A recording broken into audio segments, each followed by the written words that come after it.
जय हिंद, जय महाराष्ट्र। दोस्तों, आज हम बात करेंगे पश्चिम बंगाल के विषय में। दोस्तों, पश्चिम बंगाल में इस समय तृणमूल कांग्रेस की सरकार है, जहां की एक हिंदू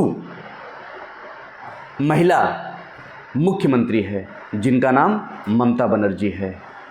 दोस्तों, जिस प्रकार से आज पश्चिम बंगाल में जो माहौल हुआ है, जिस प्रकार से वहाँ के लोगों को घर से खींच करके घसीट करके मृत्यु के घाट, मौत के घाट उतारा जा रहा है, और बहुत ही चिंता का विषय है।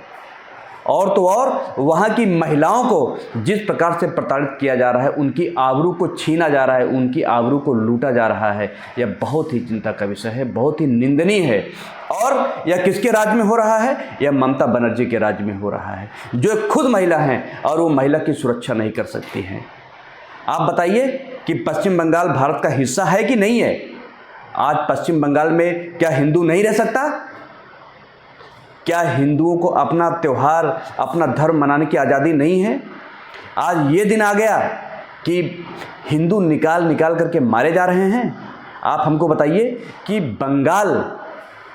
बांग्लादेश और पश्चिम बंगाल में अब क्या अंतर रह गया है? मैं छत्रपति शिवाजी की धरती से कहना चाहता हूँ, ममता बनर्जी, हिंदुओं की सब्र की परीक्षा मत लीजिए।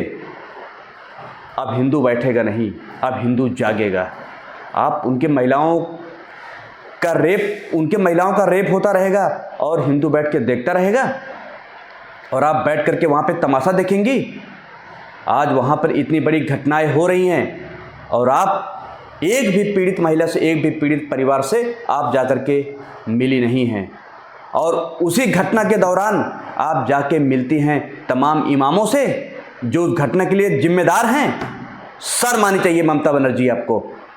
जिस तरीके से आप पूरे भारत में पश्चिम बंगाल का जो चरित्र रखा है, वह अशोभनीय है और चिंतनीय है। आप एक महिला हैं, आपको उन हिंदुओं, गरीब महिलाओं का दर्द नहीं सुनाई देता? उन पुरुषों को आपका दर्द नहीं सुनाई देता, जो चीख करके वहाँ पे रो रहे हैं, उनको मौत के घाट उतारा जा रहा है, और आप वहाँ बैठ करके राज कर रही हैं। आप सत्ता की इतनी लालची हो गई हैं कि आप जो है वहाँ पर हिंदुओं की बलि चढ़ा रही हैं। ममता बनर्जी जी, मैं आपसे ये कहना चाहता हूँ, मैं भारतीय जनता पार्टी का एक कार्यकर्ता हूँ, मेरा खून खौल रहा है, भारतीय जनता पार्टी का कार्यकर्ता मैं बाद में हूँ, लेकिन पहले मैं एक हिंदू हूँ और एक इंसान हूँ, और इंसानी कोई भी मारा जाए हम उसके खिलाफ हैं। और आप जिस तरीके से तुष्टीकरण की राजनीति कर रही हैं ममता बनर्जी, ये बहुत ही अशोभनीय है। और मैं कहना चाहता हूँ देश के उन तमाम सेकुलरवादियों से, जो बहुत बड़ा सेकुलर के नेता बनते हैं, कहाँ गए वो सब? उनके मुंह से एक आवाज़ भी नहीं निकल रही है। कहाँ गए अखिलेश यादव? कहाँ गए तमिलनाडु के स्टालिन? कहाँ गए महाराष्ट्र के शरद पवार जी? कहाँ गए अरविंद केजरीवाल? कहाँ गए फारूक अब्दुल्ला? कहाँ गए तेजस्वी यादव? ये सब सेकुलर के बहुत बड़े नेता बनते हैं, हिंदुओं का भी वोट लेते हैं, और आज उनके जबान से, उनके मुंह से एक शब्द भी हिंदुओं के लिए नहीं निकला है। अगर हिंदुओं के बारे में अगर कोई बोला है तो वो है भारतीय जनता पार्टी। यही कारण है, आप लोग कहते हैं ना कि भारतीय जनता पार्टी हिंदुओं के लिए क्या करती है। आप लोग हमेशा कहते हैं कि पेट्रोल महंगा हो गया, ये महंगा हो गया, रोज़गार हो गया, ये हो गया। अरे मेरे भाई, पेट्रोल तो हम तब भराएंगे जब हम जिंदा रहेंगे, रोज़गार तब हम लेंगे जब हम जिंदा रहेंगे। जब हम जिंदा ही नहीं रहेंगे तो हमको इन सब चीज़ों की ज़रूरत नहीं है। हम क्या करेंगे इन सब चीज़ों को जब हम जिंदा नहीं रहेंगे?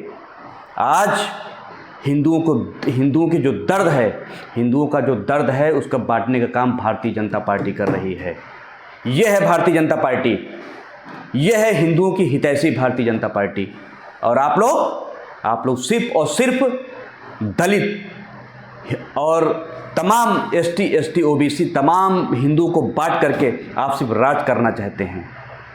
हिंदुओं, सब एक हो जाओ, मत बटो जातियों में, नहीं तो आने वाला समय आपका और हमारा है। हम भी घर से खींच करके प्रताड़ित किए जाएंगे। दोस्तों, ये मत भूलो कि ये सिर्फ बांग्लादेश, बस पश्चिम बंगाल में हो रहा है। आने वाले समय में ये हमारे घरों पर भी होगा। उसकी आँच हमारे घर तक पहुँचेगी। अगर आप ये सोचे कि ये मेरा घर तो नहीं है, जो हो रहा है होने दो, मेरे भाई आज बांग्लादेश में क्या हाल है देख लो। एक भी हिंदू नहीं बचा, सबको काट काट के मारा जा रहा है। पाकिस्तान में एक भी हिंदू बचा, काट काट के मारा जा रहा है। अफगानिस्तान में एक भी हिंदू बचा, काट काट के मारा जा रहा है। और भारत तो एक सेकुलरिज्म का चादर ओढ़ के बैठा हुआ है कि हम सेकुलरिज्म हैं। वो दिन दूर नहीं जब तुम्हारे रहने के लिए यहाँ पे एक स्थान भी नहीं होगा और तुम दौड़ा दौड़ा के मारे जाओगे। हिंदुओं, मैं कहना चाहता हूँ, तुम एकत्रित हो जाओ। मैं तमाम मुस्लिमों को भी कहना चाहता हूँ, हमारे बहुत सारे मुस्लिम भाई हैं जो बहुत अच्छे हैं, वो बहुत ही अच्छे हैं। उनकी पीड़ा भी हम समझ सकते हैं, उनके लिए नहीं। अब्दुल कलाम जैसे भी लोग इस देश में मुस्लिम रहे जो देश के लिए मर मिटे हैं। लेकिन तमाम वो मौलाना जो इस तरीके से घिनौनी कृत्य कर रहे हैं, उनको मैं आगाह करना चाहता हूँ कि सुधर जाइए, वरना आने वाला समय बहुत ही आपके लिए घातक हो जाएगा। आप हिंदुओं को मारेंगे। हिंदू कभी पहले झगड़ा नहीं करता, पहले लड़ाई नहीं करता है, सबसे पहले वो शांति से रहना चाहता है। लेकिन जब उसके इज्जत की, आबरू की बात आएगी तो वो उठ खड़ा होगा। हिंदुओं को तुम इतना कमज़ोर मत समझो, आने वाले समय में हम तुमको बताएंगे कि हम कौन हैं। आपको लगता है ये सब ऐसे ही चलेगा? ऐसा हम चलने नहीं देंगे। इस तरीके से काम कर रहे हो। हिंदू हमेशा सहिष्णु रहा है, कभी किसी को परेशान नहीं किया है, शांति प्रिय रहा है। सनातनी हमेशा से शांति प्रिय रहा है। और आप लोग इस तरीके से नंगा नाच कर रहे हैं। और ममता बनर्जी, आपका अंत समय आ गया है। आपकी सरकार का अंतिम घड़ी चल रही है। आप याद रखना, वो जो महिलाएं हैं, वो जो पुरुष हैं, उनकी आह, उनकी श्राप आपको लगेगी। और कुछ भी आप कर लो, दोबारा से आप आओगे।